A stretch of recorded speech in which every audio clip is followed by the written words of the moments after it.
Well, Joseph, since we last spoke, a lot's happened on the sporting scene. First of all, New Zealand wrapped up that series against India, and with an individual performance of some reckoning. Oh, it was brilliant. The fight back was brilliant. Obviously, Brendan McCullum, 302, superlative. But also, Watling and Neeson, very good support roles.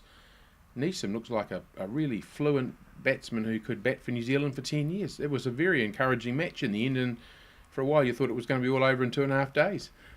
Put McCullum's performance in perspective of our history in New Zealand cricket. I mean, I think he's only the third person ever to get a triple and a double.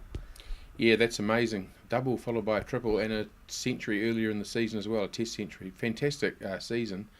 I always thought the best innings played by New Zealanders were Burgess in 69, India-Pakistan. He won a series when he batted with Bob Kunis all day. With those umpires in those days, that would have been something. And Great Batch in 89 in Perth, saving a test. And probably Crowe, when Crowe and Jones batted through and he made 299.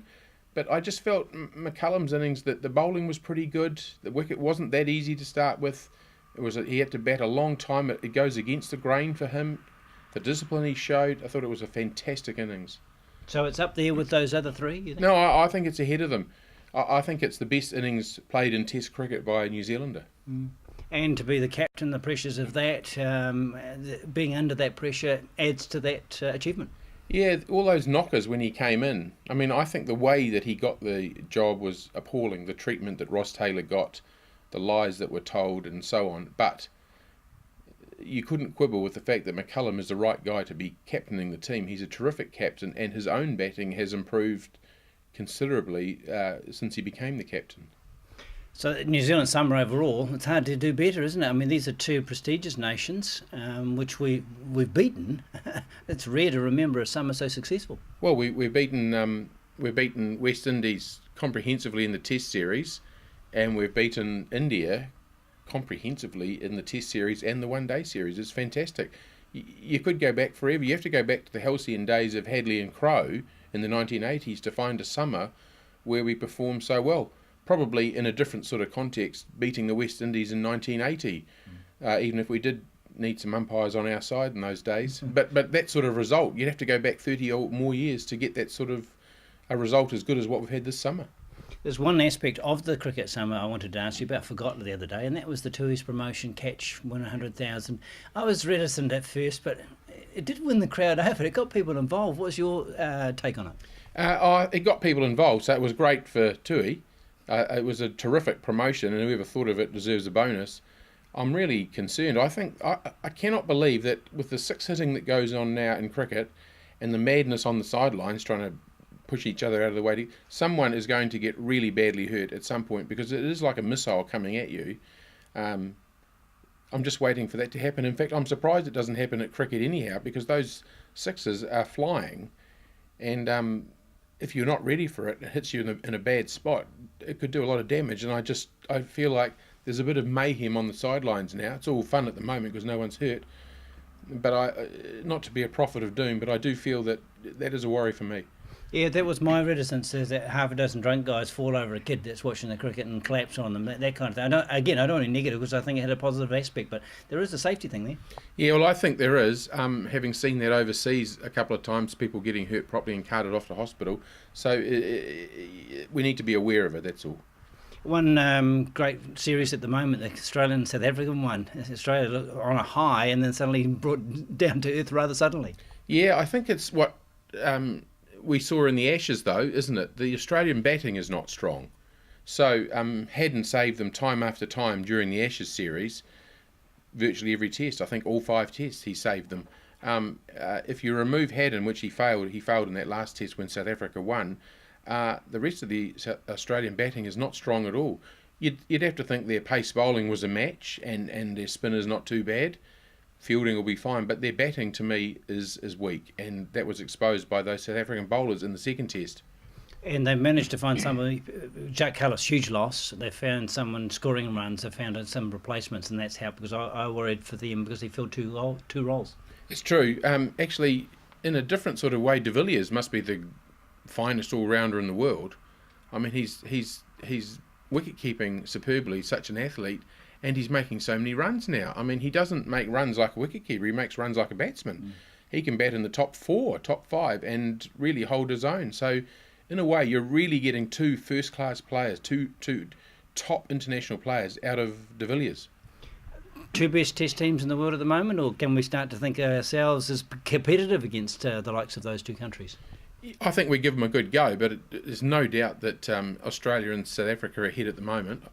No doubt to me. But I'd like to see New Zealand playing them at home. It'd be interesting.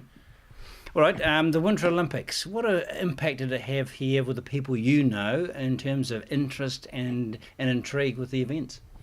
It had no impact on anyone that I spoke to, and I did ask probably 2 or 3 dozen people, are you watching it? What are you liking? Even though it was on 5 channels sometimes, they weren't watching it.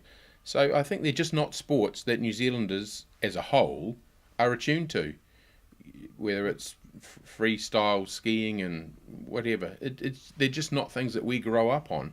Not to say they're not good sports and all that, but and in fact the Winter Olympics I've been to one and it's fun. I mean, it's a bit edgier than the Summer Olympics, and it's quite racy and it's quite colourful. It's interesting, but watching from afar, it's not. To me, it didn't seem to grab New Zealand at all. I feel like any decent Super 15 rugby match would attract more talk. What about the New Zealand performances? We made final fields for us. I think that's quite good.